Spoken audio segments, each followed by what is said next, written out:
Damodar valley corporation left bank এলাকায় থাকা ১১০টি আবাসন উচ্ছেদের প্রক্রিয়া আজ সোমবার সকাল থেকেই জোর কদমে শুরু করেছিল ডিবিসি কর্তৃপক্ষ। বুলডোজার এবং বিশাল পুলিশ প্রশাসন নিয়ে এসে ইতিমধ্যেই ভেঙে ফেলা হয় ৫টি আবাসন, কিন্তু উচ্ছেদ অভিযান শুরু হতেই তীব্র চাঞ্চল্য ছড়ায় স্থানীয় বাসিন্দাদের মধ্যে। শেষমেশ বারাবণের বিধায়ক অরিজিৎ রায়ের হস্তক্ষেপে আপাতত ১ মাসের জন্য স্থগিত করা হলো এই উচ্ছেদ প্রক্রিয়া। আবাসন ভাঙা শুরু হতেই স্থানীয় মানুষজন নিজেদের বাসস্থানের ভবিষ্যৎ নিয়ে চিন্তিত হয়ে পড়েন এবং বিধায়কের দ্বারস্থ হন। খবর পেয়ে দ্রুত লেফট ব্যাংক এলাকায় পৌঁছান বারাবণের বিধায়ক অরিজিৎ রায়।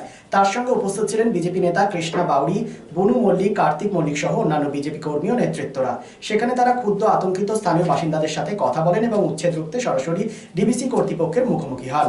ডিবিসি কর্তৃপক্ষের সাথে আলোচনার পর বিধায়ক অরিজিৎ রায় জানান, আবাসনগুলি ডিবিসির নিজস্ব সম্পত্তি এবং সেখানে মানুষজন অবৈধভাবে বসবাস করছিলেন। এটা সত্যি, কিন্তু এভাবে হঠাৎ করে বর্ষার মুখে মানুষকে গৃহহীন করে দেওয়া ঠিক নয়। আমরা ডিবিসি কর্তৃপক্ষের কাছে অনুরোধ জানিয়েছি যাতে এই অসহায় মানুষদের বাসস্থান খালি করার জন্য আরও কিছুটা সময় দেওয়া হয়। আগামী ১ মাসের মধ্যে তারা নিজেরাই অন্য বিকল্প বাসস্থান খুঁজে নিয়ে এই আবাসনগুলি খালি করে দেবেন। বিধায়কের এই মানবিক অনুরোধে শেষ পর্যন্ত সাড়া দেয় ডিবিসি কর্তৃপক্ষ। উচ্ছেদ প্রসঙ্গে ডিবিসি ডিজিএম সুকুময় নায়েক জানান, আবাসনগুলি ভাঙার সিদ্ধান্ত অনেক আগেই নেওয়া হয়েছিল এবং সেখানে অবৈধভাবে থাকা বাসিন্দাদের বারবার নোটিশও পাঠানো হয়েছিল। তবে বিধায়কের অনুরোধের পর ডিবিসি কর্তৃপক্ষ তাদের পরিকল্পনায় কিছুটা বদল এনেছে। যেসব আবাসনগুলি বর্তমানে সম্পূর্ণ খালি অবস্থায় রয়েছে সেগুলি ভাঙার কাজ নিয়মমাফিক চলবে। যেসব আবাসনে এখনও মানুষ বসবাস করছেন, বিধায়কের অনুরোধে তাদের এখনই উচ্ছেদ করা হবে না। নিজেদের গুছিয়ে নেওয়ার জন্য তাদের ১ মাস সময় দেওয়া হয়েছে। যেহেতু মোট ১১০টি আবাসন রয়েছে, তাই এই উচ্ছেদ ও ভাঙার প্রক্রিয়াটি আগামী ১ মাস ধরেই ধাপে ধাপে চালানো হবে। ডিবিসি কর্তৃপক্ষের তরফে জানানো হয়েছে, এই ১১০টি আবাসন উচ্ছেদ করে সেই ফাঁকা জায়গায় আগামী দিনে একটি অত্যন্ত সুন্দর ও আধুনিক পার্ক গড়ে তোলার সিদ্ধান্ত নেওয়া হয়েছে। আপাতত বিধায়কের হস্তক্ষেপে আগামী ১ মাসের জন্য বড়সড় স্বস্তি পেল লেফট ব্যাংকের কয়েকশো বাসিন্দা। তবে ১ মাস পর তাদের নিজেরাই এই আবাসন খালি করে দিতে হবে বলে জানা যায়।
দিন ধরে বলা হয়েছে নোটিশ করা, যেগুলো তো সব জানেন ইলিগাল এইভাবে আছে। তো এবারে সরকার যে পলিসি নিয়েছে সেগুলো ইলিগাল এইভাবে তো দীর্ঘদিন হতে পারে না, অনন্তকাল। তো ওদের মাসখানেক আগে নোটিশ দিয়েছে, 1 মাস হয়ে গেল। তো সেই নোটিশ হিসাবে আজকে এই কোয়ার্টারগুলো যখন ভাঙতে এসছে, তো যাই হয় ওরা এলাকার বাসিন্দা আমাকে যোগাযোগ করে। তো আমি নিজে এলাম, আমি কর্তৃপক্ষকে অনুরোধ করলাম যে আরও কিছুটা সময় দেন, যাতে ওনারা নিজেদের বাড়ি থেকে একটা সঠিক জায়গায় গিয়ে মানে বসতে পারে বা কোনো বাড়ি ভাড়া টাড়া নিয়েও এখন আপাতত থাকতে পারে। তার জন্য কিছুটা আমি ডিবিসি কর্তৃপক্ষকে অনুরোধ করলাম, কিছুটা আরও 1 মাস সময়, এটা এখন ওদেরকে যাতে কোনোভাবে না করা হয় সেটা ওনারাও আমাকে আশ্বস্ত করেছেন, ডিবিসির আধিকারিক যারা আছেন। হ্যাঁ, ওনারা উচ্ছেদ হবে না তাহলে, এখন এই মুহূর্তে হচ্ছে না। তারপরে ওনারা আস্তে আস্তে, আমরা চাই না এইভাবে ভেঙে কাউকে বার করে দেওয়া, বা ওনারাও চায় না। তার জন্য ওনারা মাইকিং করেছে, নোটিশ করেছে। তারপরও অনেকে চলে গেছেন, অনেকে আরও কিছু আছেন। তো আমি বললাম যে আজকে আপাতত স্থগিত রাখুন। 5টা বাড়ি এখন তো ভেঙে দিয়েছে না, ঠিক আছে, যেগুলো আছে এবার যারা ছেড়ে চলে গেছে সেগুলো তো ভ্যাকেন্ট হয়ে গেছে, ওগুলো ভাঙলে তো কোনো ক্ষতি নেই। এখনও যারা যেতে পারেনি তাদের জন্য 30 দিন 1 মাস টাইম দিলাম। 1 মাসের মধ্যে ওনারা করে দেবেন, তারপর ওনারা যেটা সরকারি কাজ সেটা করবেন। তোমাদের এখন আপাতত না ভাঙে সেটা বলেছি, তোমরা কিছুদিনের মধ্যে এটা করে দেবে, মাসখানেকের মধ্যে করে দেবে। এখন জানো কি করতে হবে, টাইম দিতে দাও। কেউ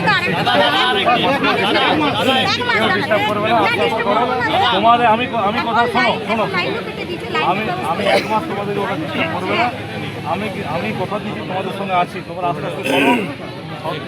এখন অনেক ডিসির তরফ থেকে আছে আমাদের যেটা ভারত সরকারের নিয়ম, যেটা অ্যাজ পার পিপি অ্যাক্ট 1971, সেই অনুযায়ী যা আছে আমরা 1 বছর আগেও নোটিশ দিয়েছিলাম, তখন কিন্তু করতে পারা যায়নি।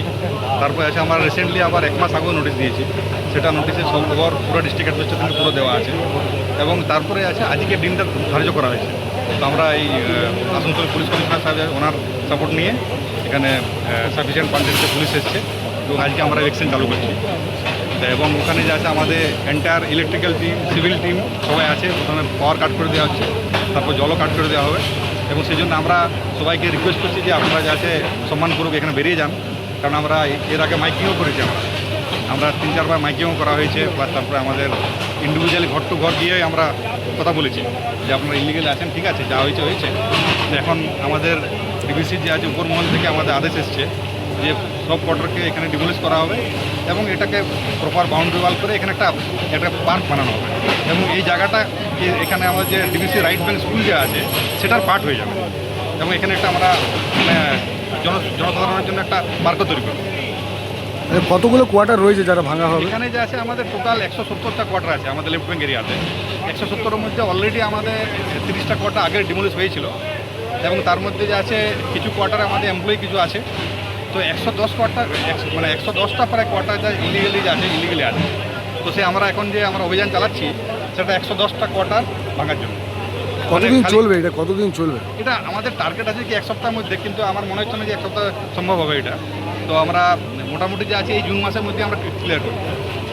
স্যার আপনার নাম এবং পরিচয়? আমার নাম হচ্ছে সুখময় নায়ক, আমি এখানকার ডিজিএম অ্যাডমিনিস্ট্রেশন এবং state officer. Lifeline Multi-Specialty Hospital boasts 500 beds across 160,000 square feet of build-up, featuring 7 advanced operating theatres, a digital cath lab, a state-of-the-art emergency and trauma unit, and a next-generation 3D MRI amongst a comprehensive basket of services. Renowned super specialists from premier institutes deliver top-tier care, supported by digitalized, integrated healthcare for seamless coordination. Lifeline prioritizes innovation and patient centricity, ensuring comprehensive top-class services. So for premier medical treatment, visit Lifeline Multi-Specialty Hospital, Kalipahari, Asansol, NH2 District, Paschim Bardhaman, West Bengal. It's a good news for Asansol and Paschim Bardhaman district. Introducing Dr. Kumar Skin Hair and Laser Center. Dr. Atul Kumar, MD, Skin and Very, dermatologist and cosmetologist.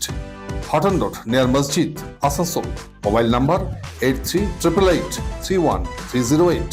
তো আসানসোলবাসী, আপনার ত্বক এবং চুলের যে কোনো সমস্যার সমাধানে আপনার পাশে doctor Kumar skin hair and laser centre. Doctor Atul Kumar, MD, skin and very, dermatologist and cosmetologist. Mobile number 8388831308. So please come. Dr. Kumar's Skin, Hair and Laser Center, Hotton Road near Masjid, Asansol.